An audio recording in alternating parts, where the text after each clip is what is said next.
The following program was made possible thanks to the generous support of our Kickstarter backers. First Holmes was born, then he got fat, bald, and tired. Sup, Holmes? Hi, I'm Jonathan Holmes. Bodie, Lee, how are you? Good, hello. I'm fine. Thank you for being on the show, and congratulations on the success of your game Timespinner on Kickstarter. Thanks. Yeah, I'm so glad it's real. And it's still got a couple of weeks to go as of the recording of this anyway, so there's still many things that could happen with that. Do you like Q*bert, Bodie? I think our watchers would like it more. Oh, yeah? Was it a big Yeah. influence on you in your making of a video game, Q*bert? No, sorry. No apology necessary. I appreciate that smooth segue you helped me with. When did you get started in making video games? How old were you then? When did I get started? Uh-huh. Let's see. I think the first game development I did was with RPG Maker 2000 back in, I think it was pre-2000. Yeah? I don't know. I was in elementary school, so Wow. making little RPG games. Like pre-teen. You're talking 10 years old? Probably 12 years old, 13. Yeah. So right in there. Had you been playing a lot of video games up until that point? Yeah. I raced on normal Nintendo up to Super Nintendo, PlayStation, N64, blah, blah, blah. Because you look young. You look like you could have said you started with PS1 and I would have believed you. No, that would be too young, I'm glad you're not too young. It's a relief. What were some of the games that influenced you growing up? I really liked a lot of the Super Nintendo games like Final Fantasy VI and Secret of Mana. There's a lot of other ones like Mega Man X, UN Squadron. I really liked Final Fantasy Tactics of PlayStation. I think that's one of my top favorite games. Yeah, me too. The good folks at Playism just announced a new game that looks just like Final Fantasy Tactics. I can't remember what it's called. But it's neat. Yeah, I know. The sprite arc, it's there's this interesting new world of video games where sprite sheets are just on the internet, and people are downloading them and copying them, but I don't care. It's such a relief to see anything that looks vaguely like this stuff that I used to like. That the fact that as long as it's a well done borrowing, I'm totally fine with it. Yeah, I don't know how you feel about that though. Being a game developer, when you see people very clearly lifting some work from other developers, altering it, but at the same time more like a sample and less like a straight theft. Right. Does that make you feel a little irritated because you're identifying with the artists who made the original sprites and you feel like they got ripped off? I think it kind of depends. I mean, with my Kickstarter, a big part is that people were like, hey, you're ripping from Symphony of the Night. And I'm like, oh, yeah, I was using it as a reference, and I guess it's too close. And I was going to take it out anyway.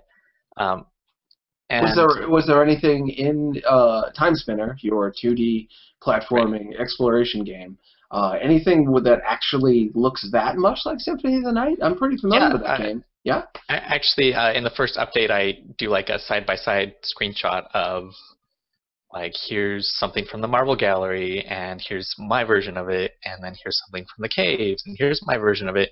And those are actually really the first tile sets that I made for the game. And I was using them as a reference to learn how they did it. So I didn't actually copy and paste, but I was looking at it and okay, this is how I do it.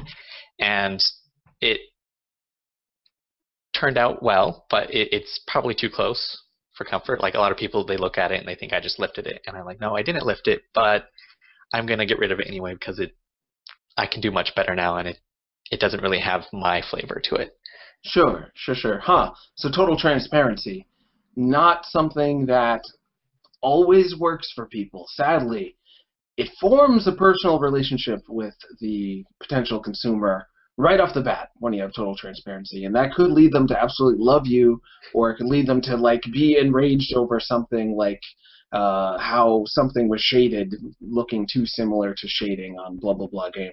It never would have happened in my day playing the Super Nintendo. We would play games all the time that looked vaguely like other games, but we didn't have a forum to complain publicly and drum up attention, drum up negative attention or positive attention about. How has it been for you to enter this world of public reception of your work, just like you, and whether they love you or hate you right off the bat, meaning so much? It's like a lot of other Kickstarter people have told me, it's an emotional roller coaster. Like, you feel great, and then you're like, people say bad things, you're like, oh, I feel sad now. And or other times you're like, I don't care. But then maybe you'll be tired and you'll read a comment, you're like, oh, I'm sad again. But for the most part, it's pretty good. Yeah. I think the biggest thing I regret is not redoing a lot of those like early tile sets, because like, hey, I know I can do a lot better now, but I just like was lazy and like, oh, I'll do it after the Kickstarter. By tile sets, you mean the people who maybe aren't versed in that. It's not actual character graphics. You're talking about like trees in the background, the tiles that the ground is made of. Right. Yeah. Huh. People getting uptight about environment graphics, eh? Yeah.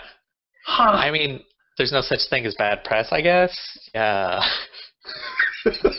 There's to me a beautiful looking game in Kickstarter right now called Medora.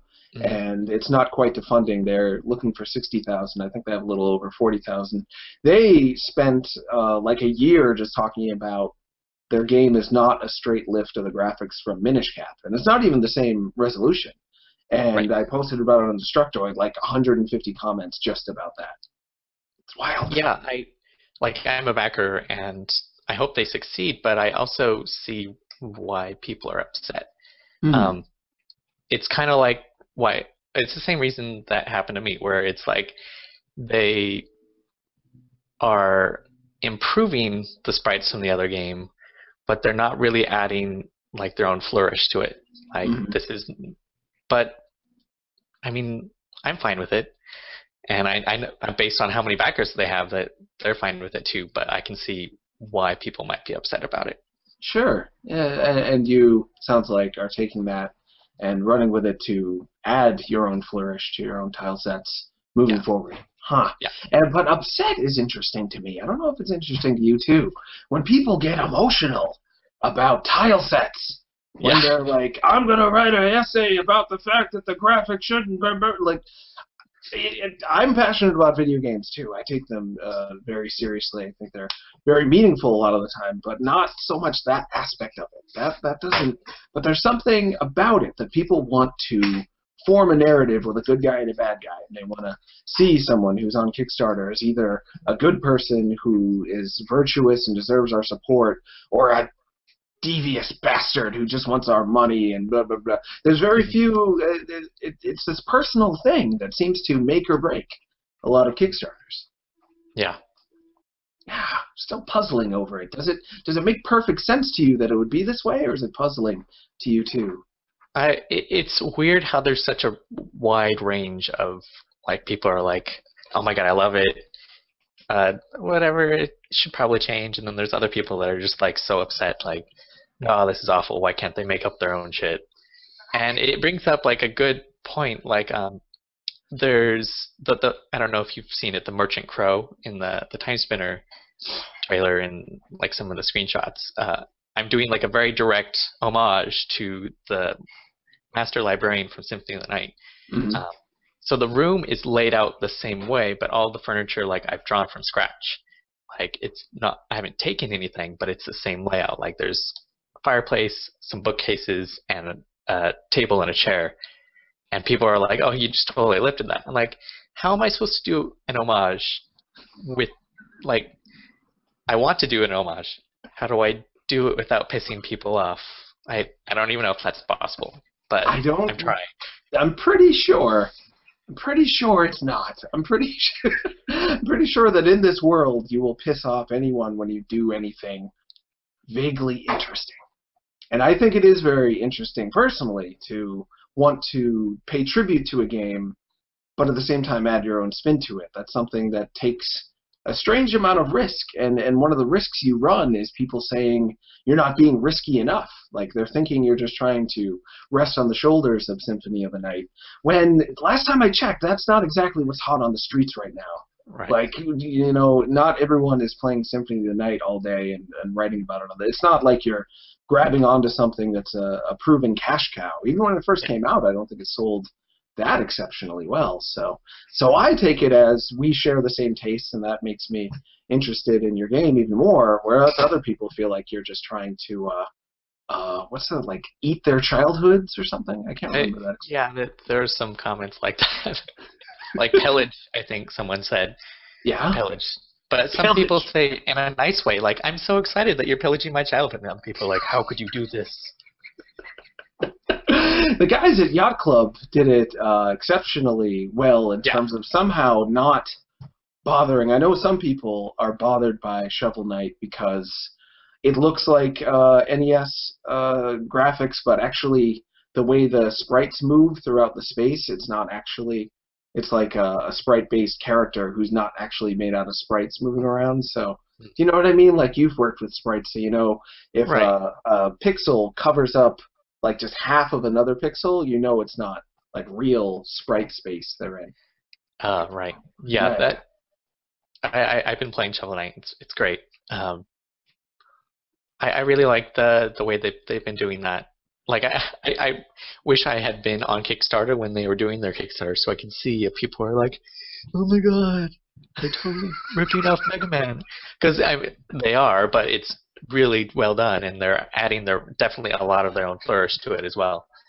And I personally don't feel that you need the frame of reference of Mega Man to enjoy games like this. I feel like a game with a minimalist style, with detailed, but at the same time not like, you know, as detailed as Gears of War something graphics, you know, the clean graphics, clean world to run through, and minimal game mechanics to fiddle with, and not having to constantly read cutscenes and deal with like 20 buttons at the same time. There's something about this minimalist style that's timeless and not necessarily reliant on frame of reference of having played NES and NES games. That's how I feel. I assume you do too. Right, yeah, the games like that, and like NES games and Super Nintendo games, they age really well. Well, most of them.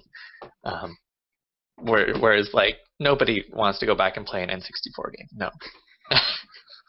I didn't even when they first came out. I was old enough, and I'd actually done some sprite animation, so I was attached enough to the way video games had looked up until then. When the N64 came out, it was just like a crushing. I thought the video game world was doomed. I thought it was all over. I'm so relieved that I was wrong. People such as yourself proving that I was wrong. But more about you. When did you first get into making games professionally? Professionally? So my older brother was working in quality assurance at Microsoft in the Xbox division, and so he got me a job after I got out of school. So I was working at Microsoft on Xbox tests, doing stuff like Alan Wake and Gears of War 3 and Kinect Sports before Kinect was announced, and my favorite, Kinect Star Wars. Oh wow, really? You were testing on those games? Yeah. Huh.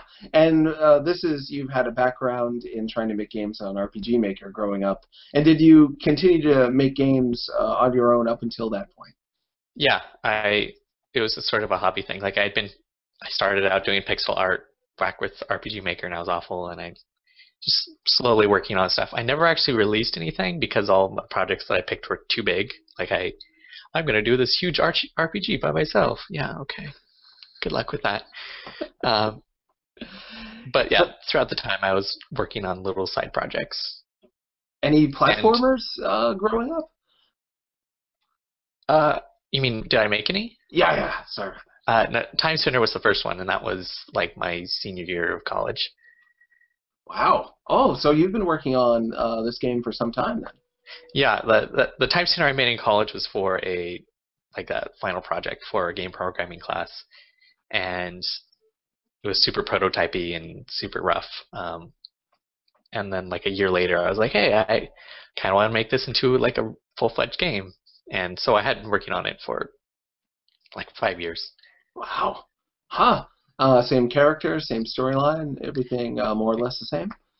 Yeah, like the story's a lot more fleshed out now. Before it was very basic, like, oh no, you need to go kill these people, and then you go kill the people, and then you win. But the story's a lot better now. Like it's the same characters and story, but it's like a real story now. Huh. Have you ever written for games before this, or written anything professionally? No. There's so many things you have to do. Level design, graphics, story, and they want everything to be awesome, or else they get mad. Yeah. And as a tester, did you find it was a different world being on the inside of development and forming some level of empathy maybe towards the people making games because you were closer to their side of things? Like, did you feel bad for the Star Wars Kinect developers as you were like playing it? Yeah, I mean, like it's. I think I had a special perspective compared to the other testers because I got my degree in programming, so I knew kind of like, oh, I'm pretty sure I know why this is happening. And like the first time you test a game, you're like, holy shit, this shit is broken. And it's like super, like really weird because, you know, your whole life you've been playing these like finished games, and then you like in the training they give you this horrible version of Viva Pinata that's just like super broken, and like the dialogue crashes you and all this stuff. It's sort of like a wake up call, like, hey, we're not in Kansas anymore. Games are really broken. Just to like detect or to test you to see if you can handle it, handle the pain of being a game tester. Yeah, I don't think anyone failed to handle it. It's just sort of a wake up call, like, so that before they put you on a real game that's actually being developed, you don't like freak out on that game. Sort of the themes of our conversation today. People have this capacity to freak out. Playing a video game that's like not exactly what they want. It's like, this is the worst time of my life. When it's when they'd be getting paid in this instance. Testers not as well paid as maybe they should be because they can be an integral part of development in terms of the feedback they offer. Who you have as a tester could completely determine or make a big difference anyway for how your game turns out. But they don't get paid particularly well. Is that right? It's above minimum wage, and there's good room for like growth and promotions. So it's not too bad. Like you can totally, like in the Seattle area, it's pretty expensive to live here, and I was able to live like in a 2-bedroom apartment by myself as a tester. So. Oh wow, that's good news. Microsoft may be being more competitive than others. Are you still at Microsoft now for day job, or is that over? No. I after Microsoft, I went to Bungie, and then I left Bungie to work on Timespinner full time.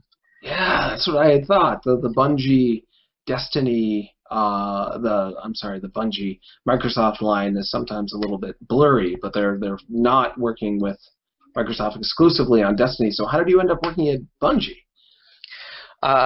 It was after Bungie had actually like officially split off from Microsoft. A good friend of mine at Microsoft was the wife of a guy working as a developer at Bungie, and he saw the opening for the production engineer role, and it was pretty much right up my alley because production engineer is sort of like a red mage at Bungie, where you're like supporting people and you're doing some coding and scripting. You're also like putting in placeholder assets, stuff like that. And it was good for me because I'd done tests and I'm good at programming, and I was like a lab TA in school, so I had like I know how to help people. So you would have to be not just a jack of all trades, but you have to be a personality type which is willing to be supportive, as opposed to just barking orders at people. You'd have to be able to meet them where they're at emotionally and help lift them up, like a therapist. Yeah, there were some people that like they just weren't cut out for it. Like they didn't care about the people they were helping. They just wanted to work, and that didn't work out for them. But Sure. for the most part, yeah. Well, game development, from what I can tell, attracts all types, but the people who stick with it are often the types whom can get focused on a task and really lose themselves in a world, usually of code, sometimes of art, sometimes of music, but they can just get in there and stay there for hours and hours and hours, and that isn't necessarily something that's conducive to developing social skills, unfortunately. Right. Yeah, I don't know if I'm There's not- definitely some of that. I don't mean to stereotype, of course. I'm talking to you, and you've got great social skills. It's not true of everybody, but it is one of those stereotypes. It's one of those stereotypes that sometimes rings true, unfortunately, I think. Sometimes, yeah.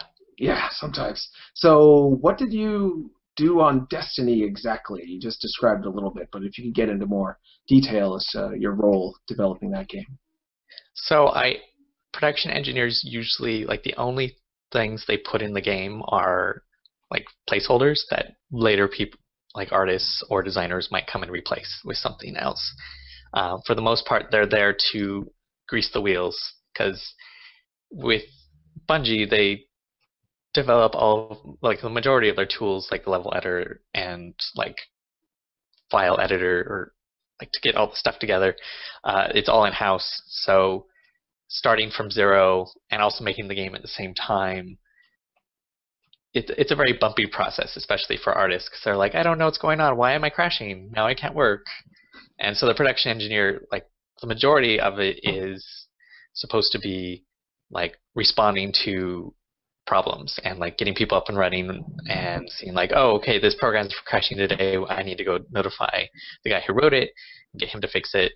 And it's kind of like the middleman. But since it's a very ambiguous role, you tend to grow towards something you have skills in. And since I had a lot of skill in development, or specifically coding, I ended up like spending towards the end of my like 2 years there, I was basically like 90% of my time was writing tools. So stuff that helps people do their jobs, like get latest versions of the game, or download certain levels that are pre-built, or just like a bug alert that's like, hey, you have a bug assigned to you, like a little pop-up, stuff like that. Whoa, so you made not games, but you made applications. You coded things to help people code things. Specifically made for this team. It was like custom made for them. I make tools so you can make the game, and also so you can be an artist and not have to worry about like batch files, because don't give an artist a batch file. That's a bad idea. Like, I don't know what's going on. They instantly become Cindy Lou Who from Grinch Who Stole Christmas. Tell me why. What is a batch file for those who don't know? It's kind of a super old school file that, like, back in the, like, when computers first started out, that it's a text file that if you double click it, it runs like a bunch of scripts, like a command line scripts all in a row. And it's scary because the black console pops up and then like words go flying by and people are like, oh, what's going on? And also, like, sometimes you have to put in like arguments, like you have to type in like, I want level 1, and no, like, don't ask people to type stuff in. They need a button. Drop down button, go. Well, sure. You're dealing with a lot of artists, I'm assuming, young, really talented. They've been using computers to make art for a long, long time, and they haven't had to type very much necessarily, unless they go way back. So they're used to manipulating things in Photoshop and other drag and drop, click and draw and stylus programs. Typing, no.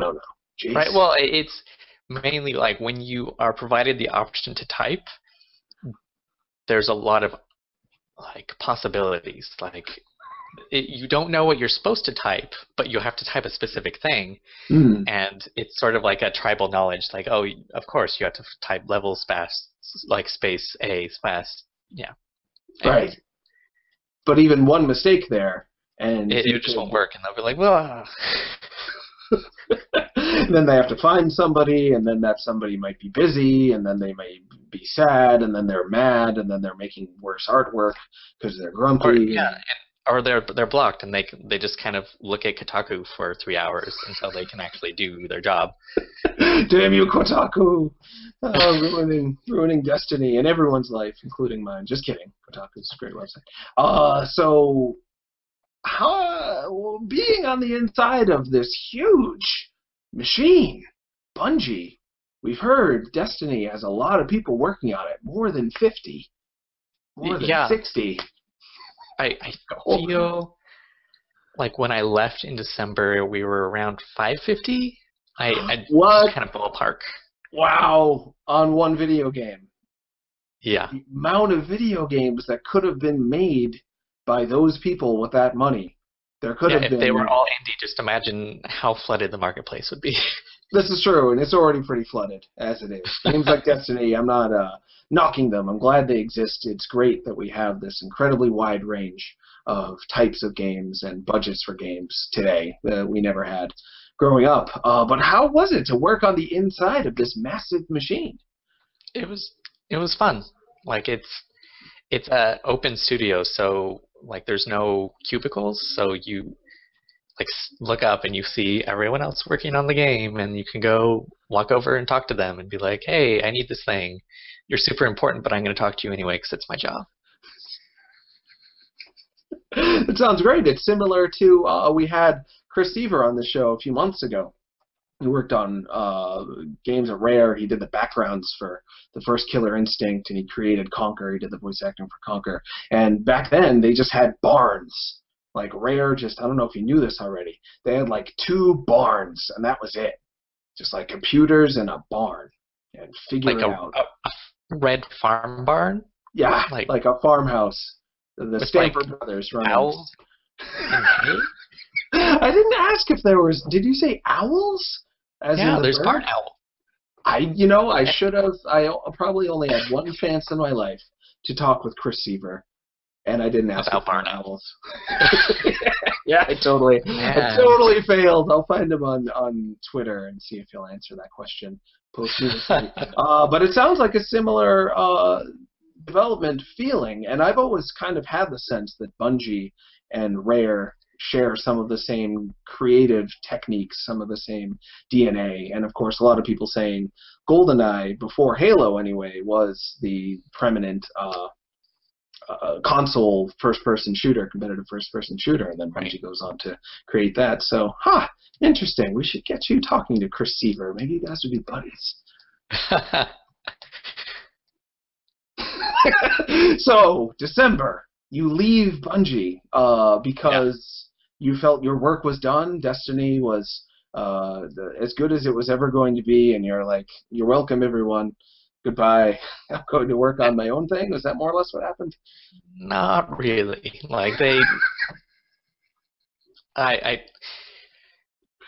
probably should have stayed longer, but no. In May of that year, so there was the Kickstarter for Chasm.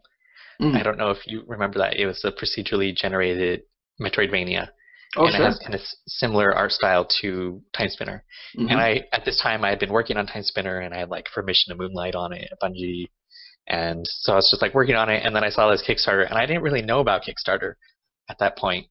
I had kind of heard about it, like people like, oh, they use Kickstarter to make like a restaurant. And I didn't actually realize that indie games were using it. And I was like, oh my god, they're doing really well, and this game's awesome, and I want to do the same thing. And so I got like this bug in my head where I was just like, oh, you could do this. You could be doing this right now, and instead of going to Bungie every day and making Destiny an awesome game, but you could be making your own game. And so that got even worse when I went to PAX Prime and like hung out at the Indie Mega booth. I'm like, oh, this is so cool. I want to be here next year. And I basically lost all of my morale at work, and I was like, okay, I'm going to go.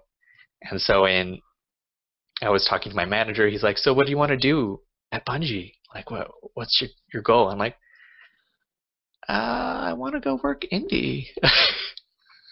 So I put in October, I put in my 3 months notice. I think that was probably a mistake since I was at Bungie for like 3 months and was kind of checked out for those 3 months, but I still needed to wrap up a lot of the things that I was part of. Like, there was some big workflow things I was working on that I was like, I can't just like drop this. Like, they need me. But yeah. Yeah, it sounds like you were torn between you enjoyed the work environment there, you enjoyed the people there, and you invested in the work, but that spark that we have that keeps us really going and really invested in our day-to-day lives, you were losing it because it was being, it sounds almost like you were in love with Bungie at the start, and then your heart was taken away by the indie mega booth. Basically cheated on Bungie, yeah. Thanks to Chasm, which I call it for some reason, though it is pronounced Chasm. Beautiful looking game. I don't know if you've met the developers. I think one of the artists on that also worked on Rogue Legacy. I met Glauber at GDC this year, but I haven't met James. I've been talking with him, and he's been helping me with advice and stuff. Oh, cool. So what is it about, of course, Timespinner being close to your heart, having worked on it off and on for years, but what was it about the allure of independent development that really sucked you in and thought, I'm not going to pitch Timespinner to Bungie, I'm not going to work on this in 5 years or 10 years, this is like something I can't control my passion for and I have to do it now? What do you think it was?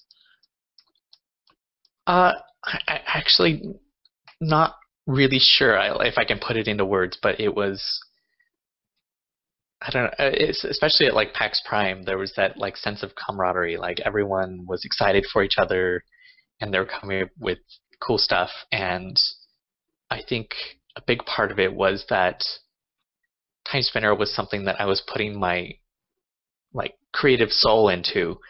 And at Bungie, I wasn't really creating anything.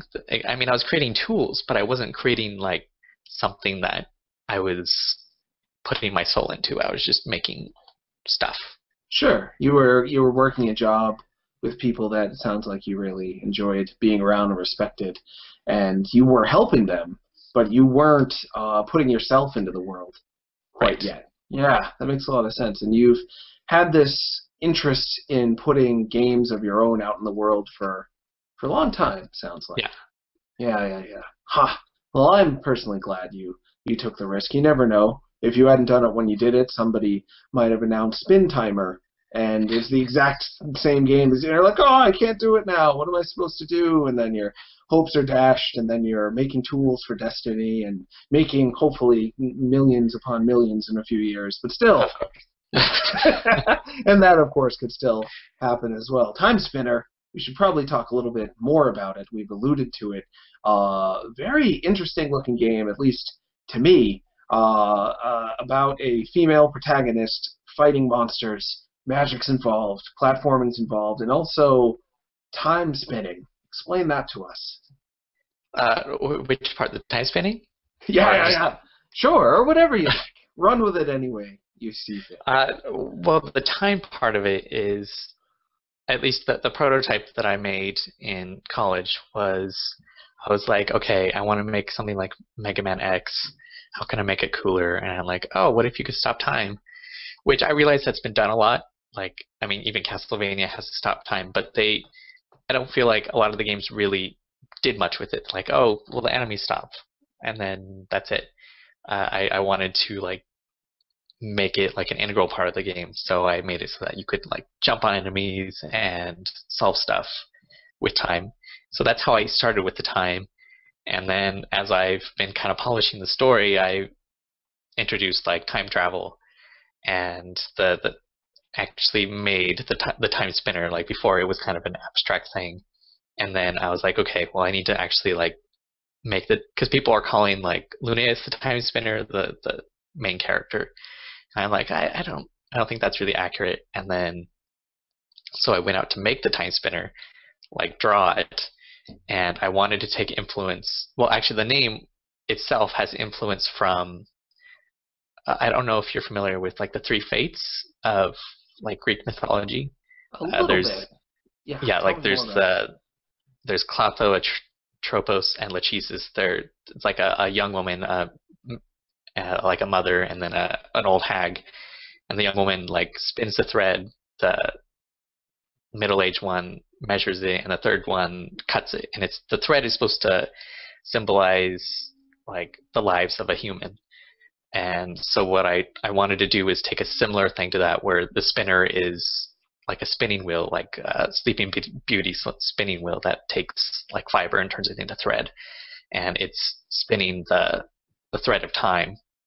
And so when I went to first draw the time spinner, I actually drew like a literal spinning wheel, and I like completely polished it and put it in game and had it animating and stuff. I'm like, this is kind of lame and super literal. Like, that's a spinning wheel. There you go. So I was like, okay, let's make this like fit better and like have more epicness. So I drew like the giant time spinner, like the room size thing that has pieces of it that look like it's part of a spinning wheel, but also like some other gears and stuff for tuning and stuff. Huh. Yeah. And it sounds like there's a humility and a sad realization I really related with. It was funny to me because it's true. Sometimes you don't know if something's any good at all until you've already spent hours making it. And your inspiration and your mind, your mind was telling you, this is really great. This feels good to imagine making this. Therefore, it will be good. Feels good is good, right? And then you make it, and you're like, oh. And you look at it, you're like, this is awful. I hate this. Have you seen the movie Adaptation starring Nicolas Cage? I don't think I have, actually. Jeez, I ought to mail you that movie. I'm going to mail you that later today. It's about Charlie Kaufman, I believe, who wrote Being John Malkovich and other good movies. He gets so excited, and he's like, I have the best movie ever. I'm going to tell the entire story of time. The volcanoes create the continents. Birds come. Blah, blah, blah. And he's like freaking out. And he's like, oh, this is so genius. And then he listens to it later, and he's just like, I'm the worst. Like, he can't believe how bad his idea was. But in the moment of creative inspiration, we feel so smart and happy and fun. Are you worried doing this on your own? Do you ever think, oh my God, what if I wake up one day and it turns out I hate Timespinner and it was a terrible idea all along and I had no idea? That would be super duper sad. But I'm not too worried about that, since I've been working on it for so long and other people seem to like it. So I think I'm good. Yeah, I think you're good too. There's probably some things that I'll be working on that I'm like, okay, this is awful. I need to redo this. But for the most part, I think I'm good. Sure, the concept is sound. Yeah. One of the things I love about the concept is the ebb and flow of time is really weird. Like, we'll be doing something we're really passionate about, and time will seem to fly by. All of a sudden, it's gone. We'll be doing something that's really boring, and for some reason, time goes really slowly. This is something we all experience, but very few games kind of touch upon how our passion for something alters our perception of what we're doing. And it's also just really cool to be better than everything else.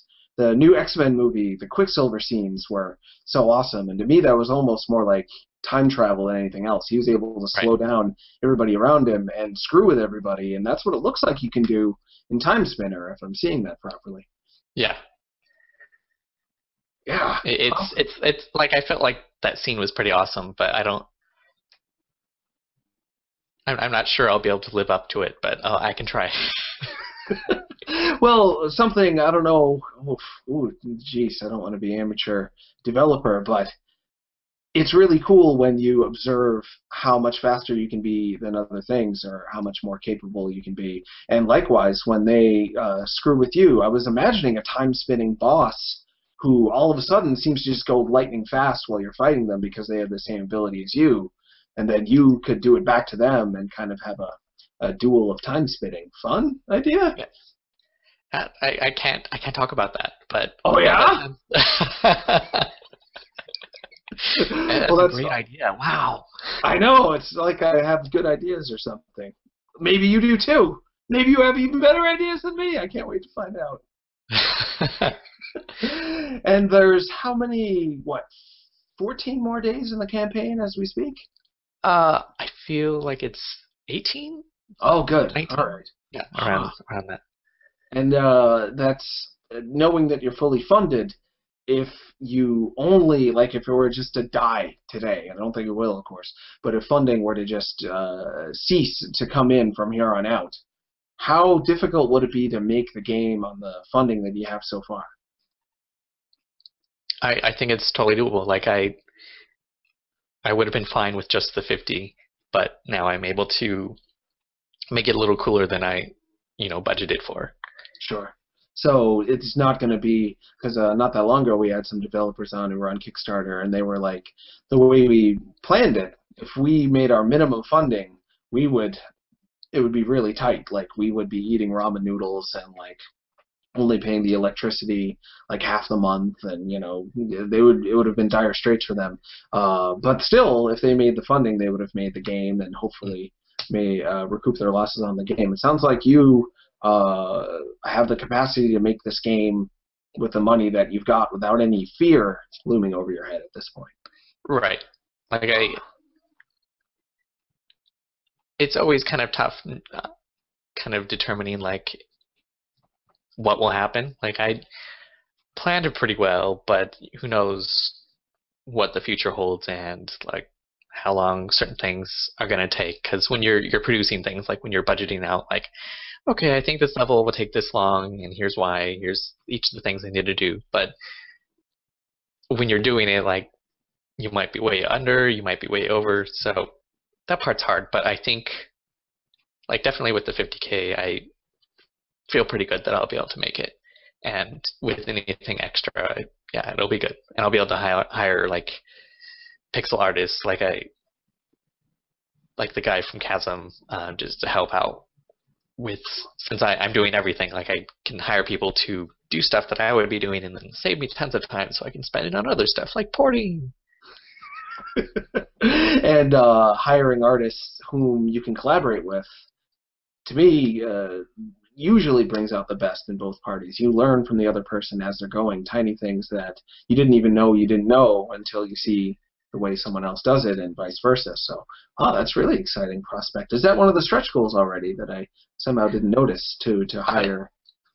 It's part of the PlayStation stretch goals. Is like a part of that money is like part of it's going to buy dev kits and for licensing fees and whatever comes up with that. But I also specifically mentioned in the update that announces it that, hey, part of this, the reason that I need so much is that I'm going to be doing the porting because I'm capable of that, but it's going to take extra time. So I'm going to offload that time to someone else, and the money will help me do that.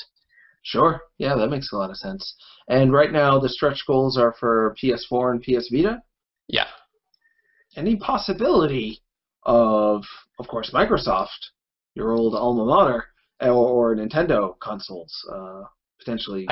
I've reached out to both of them, yet to hear back. I'm probably going to be pestering Nintendo more this week, but I've been getting some out-of-office people because they like to take 4-day weekends on the 4th of July. So on Monday, I'm going to start talking to them again to see, like, hey, help, does this sound good? And is there a reason why you started with Sony? Were they the easiest to work with so far? The biggest reason is that the game is written in XNA, which is pretty much the same as Monogame.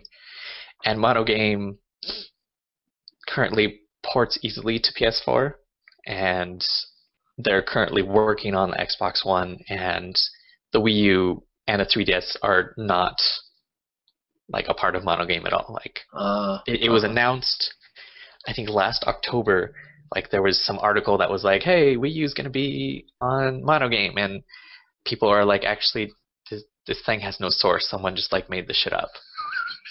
And that is horrendous. But yeah. That is the world, it seems, of deciding what language to work with. People are always hoping that maybe the language that they have to Mary, at least temporarily, again, weird theme of this conversation, you hitched up to XNA, which is a derivative of monogame, and you just have to hope it's going to be supported by consoles, and it's totally out of your hands. Scary. Yeah, Jeez. when I started using XNA, it was like in the heyday of XNA when like Xbox Arcade was and indie games were super cool and Fez was happening and everyone was like, yay, XNA is just as cool as Unity. You know, it's 50-50. You could pick which one ever you want. I'm like, okay, I'll do XNA because it's good for C# programmers and I'm good at C#. And 5 years later, Microsoft totally dropped XNA. Unity's like Microsoft. I was so like sad when the E3 happened last year for Xbox One. They're like, yeah, we're teaming up with Unity to do indie games. And I'm like, but what about XNA? Why did you leave me? I thought I had it wrong. I thought I must have misheard, but yeah, XNA, X is in the freaking name, and it's no longer synonymous with easy porting to Xbox anymore. Well, I mean, you could get on like 360, but you can't. I don't think you can get on to Xbox One without going to like monogame. So pretty awesome. That is sad stuff. Yeah.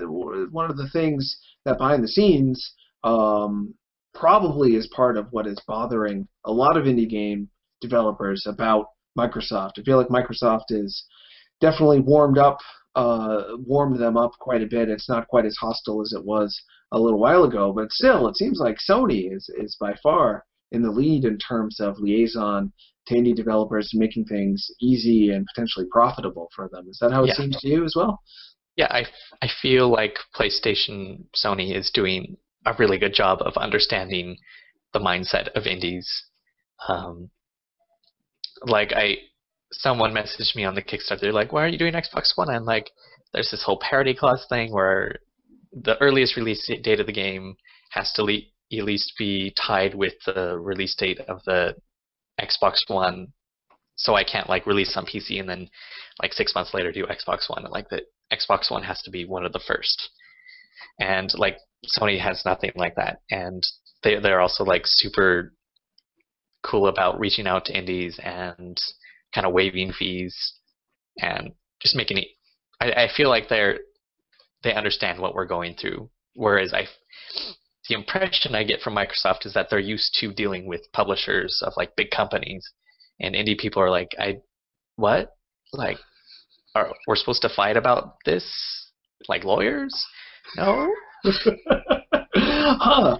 With the exceptions being, geez, I'm suddenly blanking on his name. He made Charlie Murder and Dishwasher. I made a game with zombies in it. James, I can't believe I'm forgetting. Beware, James Silva. James Silva. For some reason, I was thinking James Spader, who I think is a film actor.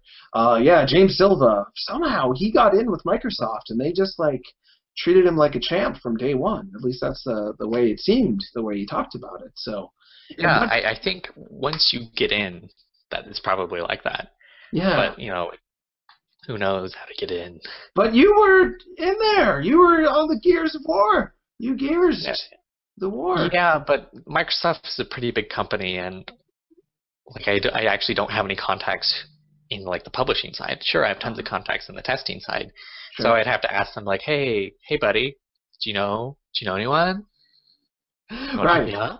And you're already trying to make a gosh darn video game, which takes a lot of creative risk as it is, to then have to take the risk of like putting yourself out there and putting feelers out to try to get the right connections and wording your emails just right so you don't seem too pushy. It's a lot more stressful than people might know. Yeah. Some might say it's something like a game of Qbert, where you have to hop from square to square just right, strategically, so you don't step on the wrong toes. Yeah.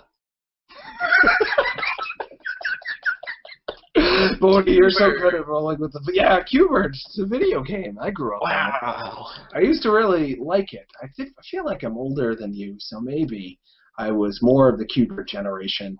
I'm 37 at this point, grown up on Pac-Man and Dig Dug and Qbert and the like. Okay. It's pretty neat stuff. Yeah. Anyway, back to you. Yes, Time Spinner. How big are you hoping the game will get? Are you thinking that the more funding you'll get, the more game you'll end up making, and it will just get larger and larger, or have you kind of focused on the fact that you want it to be a certain pace and a certain size as it is? Uh, I actually don't think the game will get any bigger, like story-wise or level-wise, if I get more funding. But I think I will be able to add lots of neat stuff like challenge modes or new game plus or alternate skins or fun stuff like that, and also like make the environments way cooler and make super polishing like stuff that's already there. Mm-hmm. And I don't know enough about how it works. Let's say a publisher were to step in at this point and say, screw this Kickstarter thing, we're going to give you a bunch of money, you can and do whatever you want with it. Would that be tempting to you at this point, or do you feel like you want to hold on to the direction you're on as of now? One of the reasons I didn't want to do like a publisher thing right off the bat is because I wanted to have more control over what I was making. Like I didn't want to have someone like Shadowrun me or like, oh, let's make this a first-person shooter. Like, no, I'm gonna make my game, and if you guys like it, you can totally fund me. But yeah, you never know with publishers. They may say that they'll do that up front, but after you've signed everything away, then they own the IP potentially, and they Right. Yeah. So it is pretty scary. Do you think that's the main reason why Kickstarter has been so attractive to people whom, like yourself, had not just a foot in the industry, but you were working on what may end up being one of the biggest games in history? You were in there, and yet Kickstarter was so attractive to you. Was it mostly because of the creative control you'd have? Yeah, I think it's a big part of that is the creative control. And it's also just like Kickstarter's sort of the thing now, or it's kind of ambiguous, but it's sort of like a proving grounds almost. Like you have the balls to put yourself up here, like, hey, I'm doing this. This is my game, and I want to know if you guys think this is a good idea too, and I want you to be a part of the ride. Huh. So that desire to see what the audience thinks of your game and to connect with them right away and involve them right away, kind of like a giant indie mega booth, but over the internet and with some money being exchanged. Huh. Pretty awesome. We were talking a little bit before the show about how Concept did Mighty Number 9 just broke today the news that they have re-established a way to collect money from people now for voice acting. They've put out, if you want to put in more money to the game and they make $100,000, they will do English voice acting. There's already going to be Japanese voice acting. Would you ever do something like that? Would you ever at the last minute say, or after the game's already funded, say, oh yeah, and if you want Lana Del Rey to do the voice acting for my game, just give me $100,000. It's a done deal. Is that something that makes sense to you, that plan they're doing? I don't think I would do it like that. A lot of the indie game people who post Kickstarter do stuff where you can Slack or back the project on their website. Like, here's some limited tiers, like 3 tiers that you can back on that are like glorified pre-orders. So I'll probably do something like that where I'll just have Slacker backer tiers so that people can still do that, but I'm not gonna like put it on another crowdfunding place. This is my one shot. Sure. Right first time. Well, it's to invite people to have the opportunity to get in the ground floor beyond the time limit that Kickstarter puts on things. I don't think that's like intrinsically immoral or like moochy or anything, but it just kind of feels that way to a lot of people. It's like, why are you still asking for money? I thought you only needed this much. Now you're saying that you would take more if I gave it to you. Form some resentment for people, it seems. Yeah, I can see that. I mean, like, why wouldn't they feel that about pre-orders? Is it the fact that they're doing like a campaign. I mean, like a campaign is obviously from the Mighty Nine people. Like that's a good marketing thing to have a campaign, whereas like a pre-order is just kind of sitting there. Yeah, I guess it gets back to this narrative that a lot of people are tempted on a subconscious level even. I don't think it's a conscious thing. When I saw Mighty Number 9 reopened the floodgates for people to give them more money, I immediately thought, oh, they just want money. And then I like thought that through. I'm like, of course they want money, but that's not what they're doing. They're just giving people the opportunity to give more money and get in the ground floor before they wouldn't have the opportunity otherwise. So they're just giving people an opportunity. But I have this instinct to just throw them into like they're trying to rip people off category, as opposed to the other side where you feel like people on Kickstarter just like need your help and you want to be their friend and like lift them up, and you feel like you're giving to George Bailey at the end of that movie about Christmas. The name Right. suddenly, I'm forgetting James Silva's name. I'm forgetting movies about Christmas, but you know what I mean. Yeah.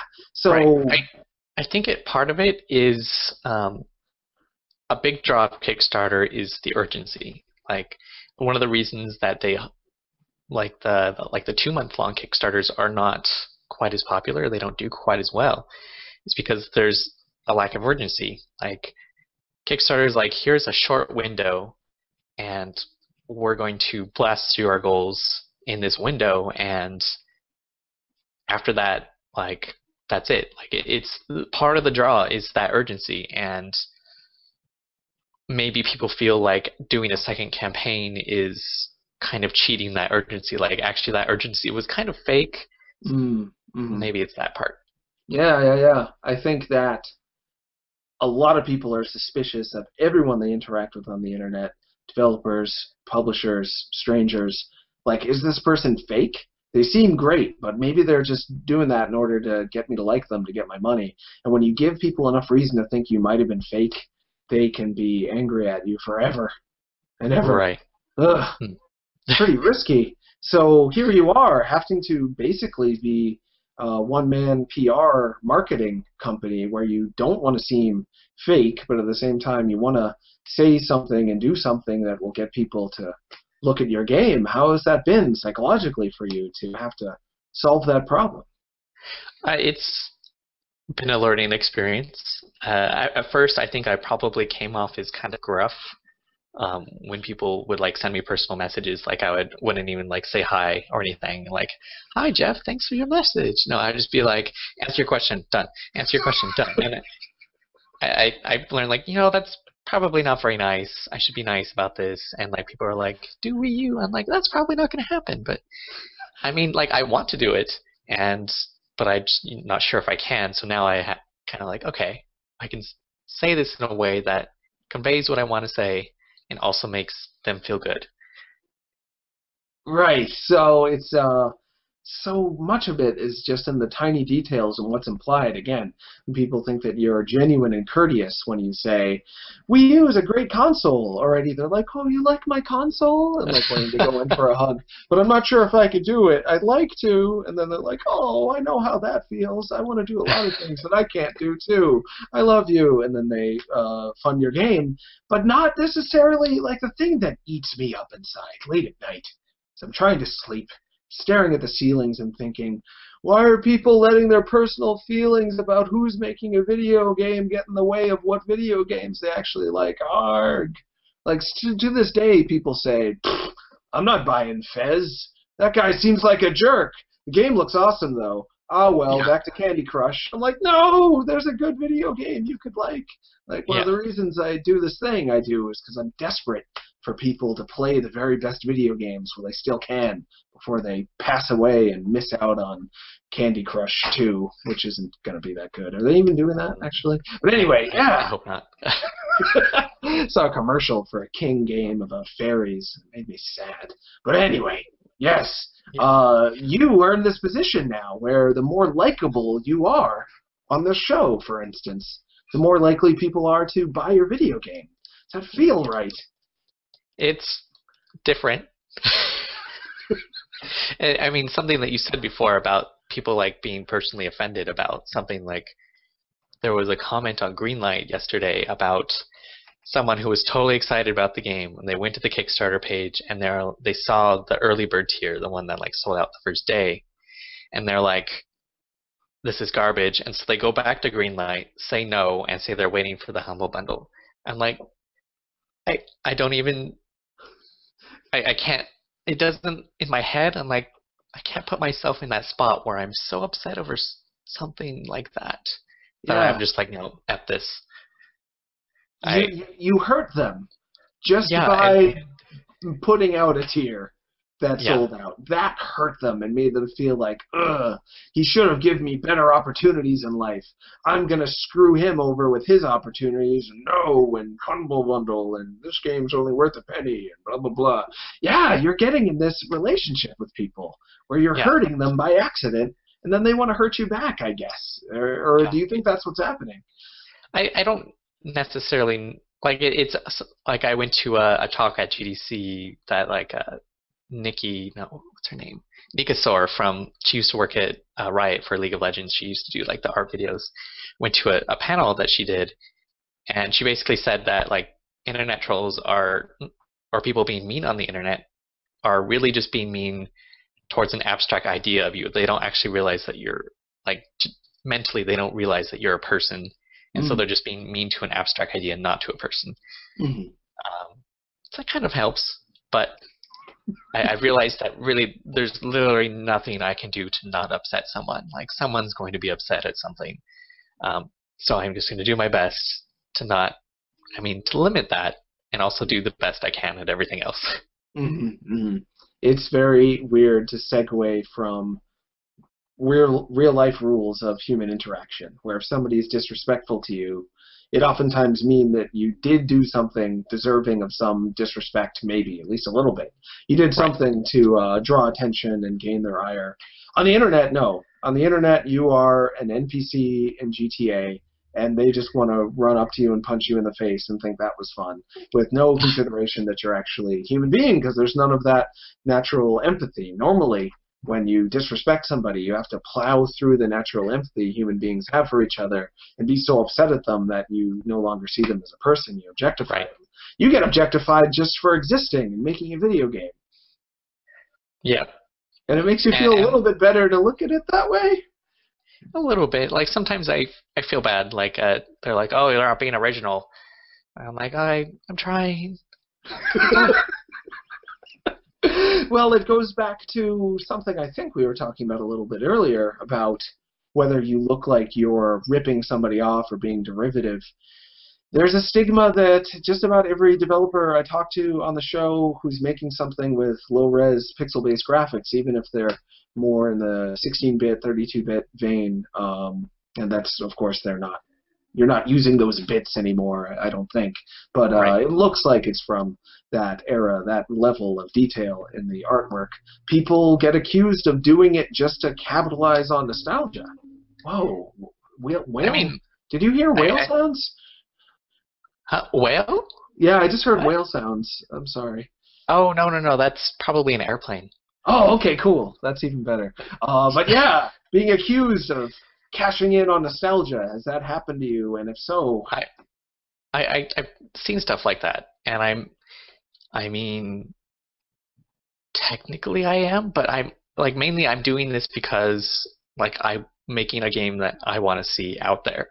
Like, I want more of this. Like, I want Konami to make more Castlevanias that aren't shitty 3D Castlevanias. I want them to keep doing, like, the Metroidvania ones. Please do that, but they're not. So I'm doing this because I like these games, and I really like the pixel art style, like the art style I'm going for. I'm taking all the things that I like from other games, like the color palettes of, like, Final Fantasy Tactics, and like the style of architecture of Castlevania, and, like, I'm putting all these things that I like together, and I guess that's technically cashing in on what other people like, since they probably like similar things. At least some people do. Cashing in? I mean, geez, it sounds like you would have to make something that look literally like nothing else has ever existed. Just like an amorphous blob of like a mixture of polygons and pixels and holograms. Just like, it's original, guys. You've never seen it. And then but of course no one would know what it is, and no one would take a chance on it at that point. And to me, the whole idea of cashing in on nostalgia by using low-res pixels doesn't ring true to me anymore, because there is a new high-quality, low-res pixel game coming out like every month. Like you mentioned Chasm earlier, and then Rogue Legacy, and Caro Blaster, and 1001 Spikes, and Shovel Knight, and they're coming out at a constant rate. Just about every game from Vlambeer uses, with the exception of Gun Gods, and I think the Yeti Hunter one, like Luftrausers, and so many. It's not about looking like an old game anymore. It's about looking like another game in a style that's just well established and just as modern as anything else. At least that's how I see it. I don't know. What do you think? I think like the pixel art ages really well, and I'm glad that people are still making it, and I don't think it's going to go away. Like when you saw Chasm, did you think that looks like an old game, or did you think that looks like a cool game that could have been made any old time? At the latter. Like I liked the style, and I liked the way it looked, and sure part of that is probably that games when I was younger looked like that, and they were good, but it's also, I think it's just visually appealing, and it ages really well. I'm not sure if I would have even got into video games if I was at an age where the first games I played were N64 games. I might have just said, it's too mushy, I can't get a feel for this. It just yucks me out. Those not all of the games. I love Star Fox on there and Dr. Mario 64, but it was this look that got me interested in games, and to see it returning to the forefront makes me feel like the kind of games that got me interested in the first place are going to survive, which is awesome for me. And you're right, Konami's not making those kinds of games anymore. Even Nintendo doesn't make sprite-based games anymore as of the last Pokemon game went polygon-based. Capcom, I don't think, touches sprites anymore. They're something that the developers who kind of established them are no longer touching, so if you don't make them, I don't know who will. Yeah. Yeah, thank you. Jeez. Some questions came in, so I'll address those. Kev asks, how often did you run into the situation where a fully fleshed out element had to be later majorly altered or scrapped in Timespinner? That's happened a bit, like the melee part of the game, like where you throw the orbs, like that. The game used to be actually purely Mega Man X. In fact, the whole game was a Mega Man X style, like where there was intervals, like stages. And so like you're in a stage, you win, there's another stage, and like the battle was the same way, where you would like go pew pew pew with your hand and charge and shoot. And like I've kind of scrapped that and took the Metroidvania approach, and I'm going with a more Castlevania approach for the battle. I think we mentioned before the Timespinner. Like, were we recording when that happened? I think so. Yeah, I think so. That was another thing. It's something that happens a lot with the creative process, where you're just like, I have a good idea, I'm going to try to make that real, and then, you have this sort of sinking feeling like, this really bothers me, but I don't want it to bother me because I don't want to do it again, but you got to do it again because you don't like it, and it's going to bug you forever. So the discomfort that comes from having to take the new risk and to throw away work and restart versus the discomfort of sitting with something that you just don't love anymore. Right. Sounds fun. Yeah. I mean, it's rewarding when you finally get to something that you don't have that hate for. Like, you love it. You're like, this is awesome. I'm totally pumped for this. Like, that's totally worth it in the end. So finally making a game that you 100% don't hate. Like, none of it you're going to hate. Or do you think that's possible? Do you find that no matter what you do, because you get better as you go, so right. No matter what you end up making, you 5 months after Timespinner comes out, will be better than old you. So he'll look at Time Spinner and be like, I could do better than that now. Yeah, I think so. Especially with when you have a timeline for release, or at least you have to finish it. You're always going to like reach a point where you're like, okay, that's good enough. But you're always like, I could go back and do more. But like my time is better spent elsewhere. Mm-hmm. Like working on another game. Do you already have ideas that you might want to apply, like RPGs? Sounds like they've been a big part of your life for a while. Do you think we'll return to that possibly? The story of like the setting of Time Spinner takes place in like a galaxy that I've been developing with a friend since like I was a kid. Like I made toys and the characters in the story doing stuff, and like Time Spinner is just a small part of that story, and like the main story of this galaxy is actually supposed to be an RPG because it's so meaty and dense, and like a platformer is more suited for like a small bite of it, like an introduction into it. But I also have other ideas, like I like toying with an idea of like a true, like, do you remember Castlevania Harmony of Despair, the Xbox Castlevania, the one where it's like 4 players and you just like all the characters 2D run through a level to kill the boss.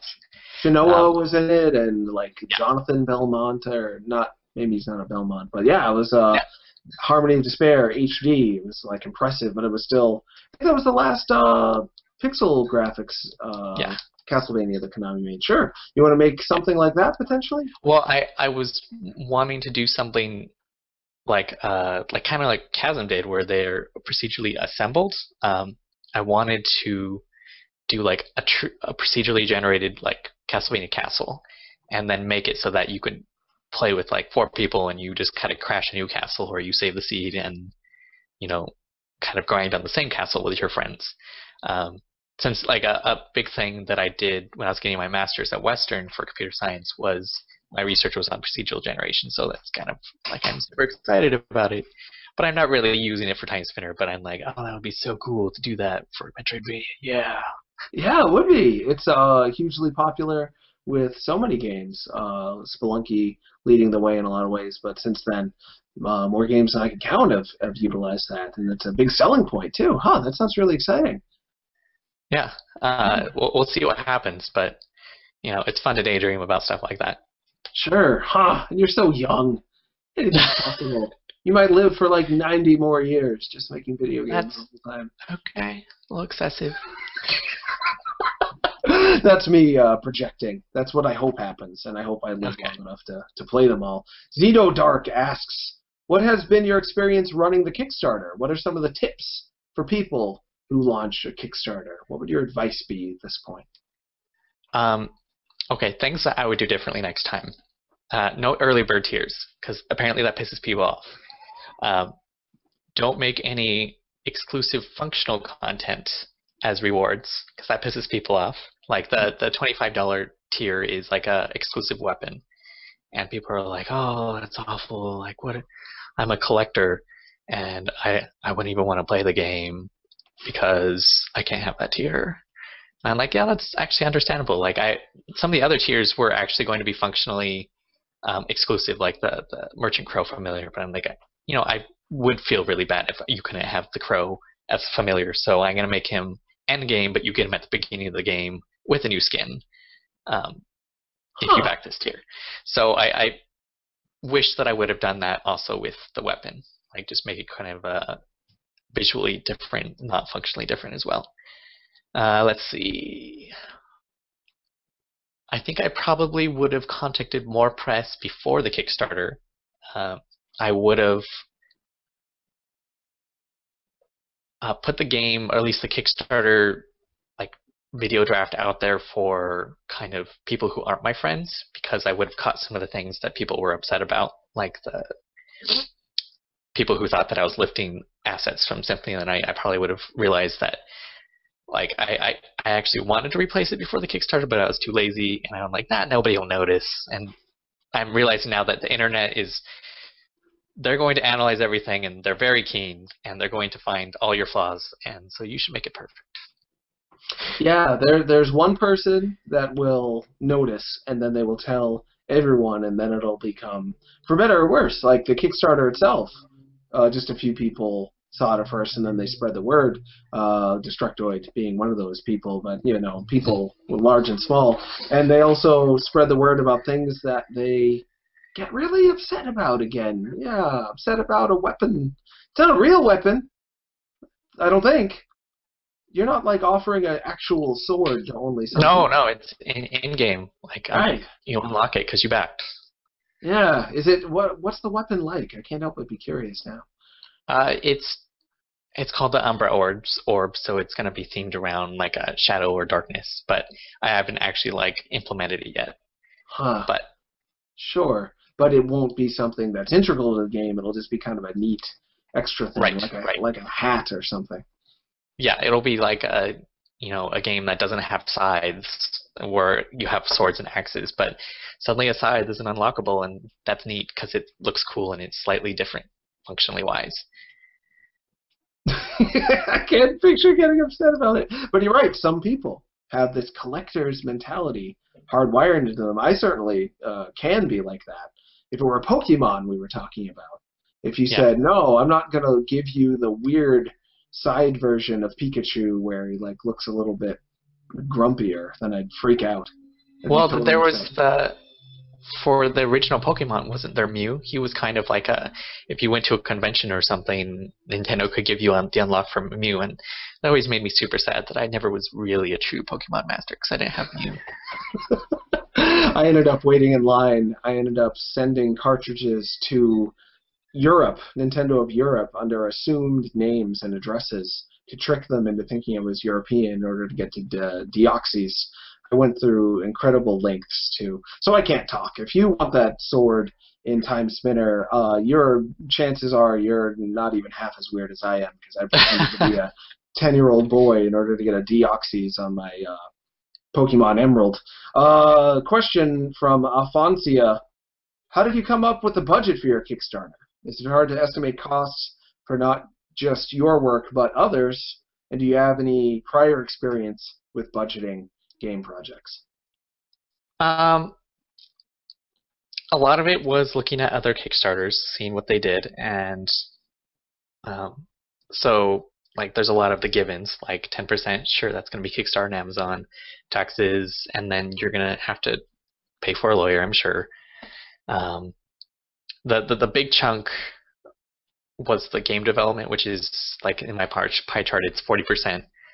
That actually equates to about $20K, and I've been to some talks at like GDC of people who are like, you should make that part of the Kickstarter be like your wage for the year, and yeah, $20K is a really shitty wage for a year.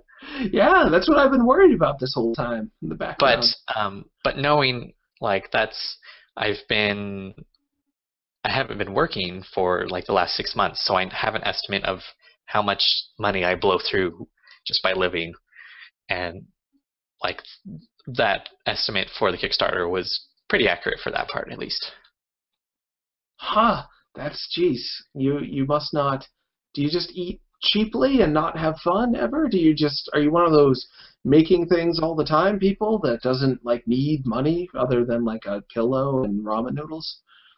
I mean, I don't necessarily, no, I don't do ramen, but I don't particularly buy things. Like I buy food, and that's about it. Like I think my last purchase was Shovel Knight, and then before that, like for fun, was probably something Christmas. Like I don't really splurge on myself at all. And you've backed Kickstarters like Heartforth Alicia and Medora. Yeah, that's my kind of my weakness. Like I want them to win. Go, I think it's romantic at you. Well, that begs the question: if you continue to grow and expand and end up with a lot more money than you necessarily know what to do with, and you don't sound like you're someone who values just filling your life with a bunch of physical things, would you want to start a large company where you would help developers and publish their games, like publish the next game from the developers of Chasm or Medora or Hard Forth Alicia. If you could like be Bungie sized, would you choose to do that? I don't know if I would enjoy it as much because if a small company grows big, the people who are good in that kind of a small company actually may be detrimental in a larger company. I think ultimately I at least want to do like a small studio, kind of like I think 17-bit, the guys who did the Samurai Shogun. They're over by the Seattle stadiums, living in or working in like a garage or something. But it's a small team, and I want to try. I think the type of games that I would want to make are something that you can make with a small team. And I don't know if I'd want something super big budget bloated with like 3D. You need like 30 animators and 30 character artists and stuff like that. I could see that. And how was the culture overall at Bungie? How did it feel to be a part of them? It was a really great place to work. Like everyone was super awesome, and everyone's like really good at what they do. And for the most part, like the people from other groups, like the animators talk to the environment artists. Like it's not like there was any animosity between groups. But yeah, it was nice, and it also was cool because my job was kind of like I interacted with everyone, so I knew everyone, and that was fun because there's a lot of great people there. Huh. So that atmosphere, that culture, wonderful, but making a product where each person is basically, a blood cell running through the stream of something much larger. They don't get to speak creatively. Making games with that many people, only the people at the very top feel like their creative vision is being spoken, and even them, they're just trying to get everyone else to follow in the right direction, and they're not going to come up with something that fully speaks to the idea that they had.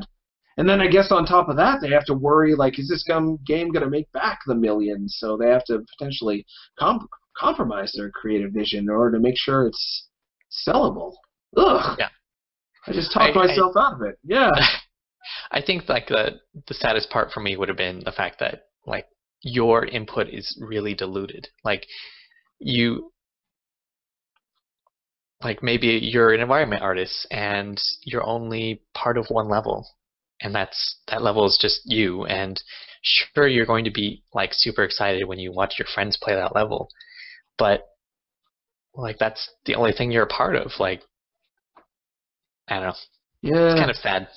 Yeah. Well, when I was a kid, I used to desperately want to just be like a stormtrooper in Star Wars.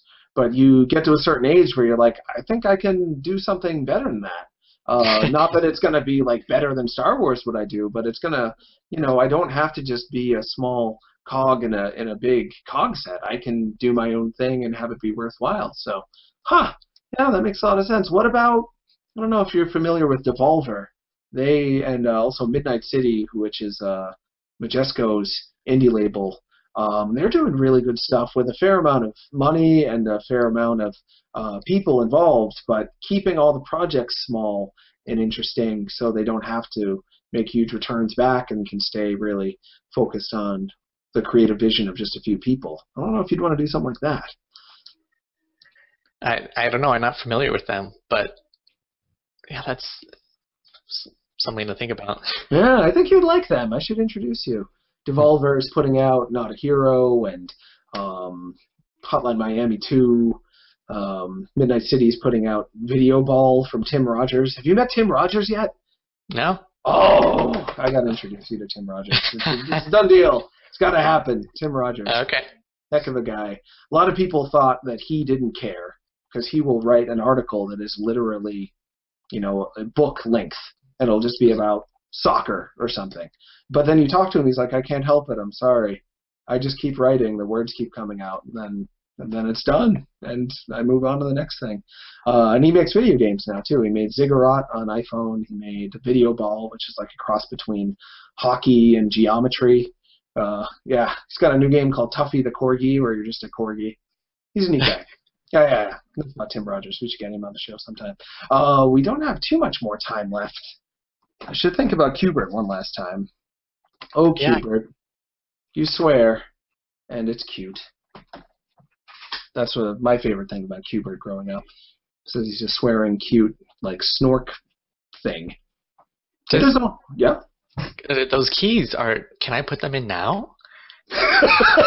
If you had keys with you, funny you should ask, you couldn't put them in now. You'd have to wait until my favorite band, till Tuesday. Okay. Yeah, the voice is Carrie. All right. Oh. That's cool. Do you know that song? Or are you too No. young? Oh, come on, really? Wait, what's the song again? Oh, shush. Keep it down now. Voices carry. Oh. Like she's so disaffected. Amy Man. You know, One of it's beautiful. I'm sure it's wonderful. I mean, if it's anything like your rendition, it's pure gold. It is exactly like my rendition because I am a perfect Amy Mann impersonator, both visually and orally. Well, we've got about 4 minutes left in the show. Is there anything that we missed? Anything you were dying to tell people? Anything you want them to know? Yeah, I can't think of anything. You certain? Any secrets about Timespinner you want to let people? Did you? One thing I was curious. Sure, her hair somewhere between blue and purple. Mm-hmm. Kind of a risky choice. Why? Because people think, what? Hair can't be like that. Like Samus. I love green hair Samus. Like green hair Samus is the green hair like Flashdance Samus from Metroid 1. Right. It's the only real Samus to me, outside of her suit anyway. But they got rid of it. Not marketable enough. Had to make her blonde. Peach used to have like weird like glowing fire hair. Had to make her blonde. It's an ongoing thing where colored hair protagonists, it's like edgy. Well, technically the hair is important in the story. Like the color of her hair actually means something. Huh. I can't spoil it, but it's not just like, oh, blue hair, that's a Japanese thing, let's do it. No, it's a part of like the big mythos of like the galaxy, and you know. And when you say galaxy, does that imply that it's space themed in some way, or is it just physically distant from the planet Earth? It's the actual like RPG of the galaxy is, it involves space travel. But like the story of Timespinner takes place on, like, it starts out in one planet, and the majority of the game takes place on like the planet of the evil empire. And yeah, I'm so intrigued. I'm getting there's different planets. Like the planet that in the intro is actually kind of a medieval planet, like not very technologically advanced, whereas the planet that you do most of the game on is like a far future tech planet that's actually dying. And this is in Timespinner as opposed to the larger RPG that you might have in mind. Okay, got it. So Timespinner is like a side story in that galaxy. Sure. Would you potentially have the player character for Timespinner be part of the party in the RPG you might be thinking about? I'd toying with the idea of having her as a secret character, but she is not a part of like the main plot. Like she makes like the game, like Timespinner drastically changes the plot of that galaxy. Like it's a different galaxy basically, and it drastically changes based on what you do. Yeah. Sure. Sounds awesome. Major consequences always feels fun, and I can't help but imagine Phantasy Star, which like made me a die-hard Genesis fan. Phantasy Star 2 as a kid. I don't know if you played those all that much. No. It was the first. No. You might like it. Might not want to play it now though, because it's also like a space-themed RPG. Oh no! And then people are gonna be like, "Oh, you copied it," and then. And I think her hair's purple too. Yeah. Oh no! So don't touch it. Yeah, forget. I don't want you accused of plagiarism. So never play it. We've got about 1 minute left. I was gonna pitch a game to you, but it's so stupid. I don't even want to do it. But you do things, and you just do it, and then if it doesn't work out, you can just say I don't like it and I disavow it. but you at least give it a shot. I should give it a shot too, I guess, huh? All Go right. for it. Yeah? Okay. So I'm picturing a game that crosses the feel of Game of Thrones and Hell's Kitchen starring Gordon Ramsay. And it's called Meet the Barking Man's Demands. And it's a game where a man, or a series of men, are telling you to do things in a harsh environment all the time. Like, hurry up! Dig that ditch! Jump in the ditch! Get out of the ditch! Oh, you're an idiot! Because we all know what it's like to have a boss whom is harsh and difficult. And for some reason, our culture seems fascinated with, can we, like, meet the demands of these bosses? We watch these shows like Hell's Kitchen. I don't know if you've heard of it. It's about a man yelling at people, and they, like, desperately want to appease him and do a good job at, like, making donuts or something. These shows get top ratings, so I wanted to channel that. But it's like he'll start barking at you to do something, but you have to, like, tap on a certain part of the screen to do it. Really good, but all these different ideas will pop up to your head and appear on the screen, and some of them will be like, strangle him because he's the worst, but you have to, like, resist the urge to tap on that. Instead, tap on the stuff that you're only supposed to tap on. It's moving around the screen all the time. So it's a simple tapping game, but you could play it versus. So with a system with a microphone, you could, like, yell at a stranger, because people love to do that, and tell them, like, you know, you've got to build this house and make my donuts and then go to sleep and then wake up on time. And well, they're barking at you and you're tapping and yelling at them at the same time, and whoever upsets the other person to the point where they can't concentrate very well enough wins. That's really interesting. Like, Really? It's a fun idea. I'm wondering how well it would play out. You should make a prototype. I can't make anything.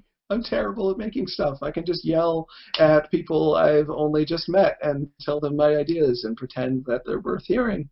And I did it. Thank you for being so polite about it. Meet the barking man's demands. Yeah. Oh, Bodie. What a heck of a guy. Well, we're out of show. I went a little bit over time thanks to Meet the Barking Man's Demands, who might be a dog. Should I go literal, or is that too on the nose to make it an actual? You know, Anthro. Anthro. People love that. They'd cosplay as him and, like, yeah, you know, rub each other a little bit later. It happens. Okay. It's cool. All right. No judgment. On that note. On that note, you are at Lunar Ray Games on Twitter, if I remember correctly. And Timespinner is the name of the game you currently have on Kickstarter. Does that have its own .com as well? Yeah, it's timespinnergame.com. That makes perfect sense. So they can look up the things that you did there. When they play Destiny later on, they can think, if this guy didn't make the tools to help those guys make the things, this game wouldn't have been as good. And I believe that's true. Oh. So they can play Destiny and think of you, and back Timespinner if they want to, and think of you then, and follow you on Twitter and think about you all the time. That'll be fun for you. And as for me, I think it's fun. I'm at TronNauts on Twitter, and you can follow me there. You can watch the show later on YouTube, YouTube/SubHome Show. Also, it's on Libsyn and iTunes in audio form. You just want to listen to it. And I guess that's about it. Thanks so much, everybody. Take care. Thanks, Bodie, but don't go away yet. Bye.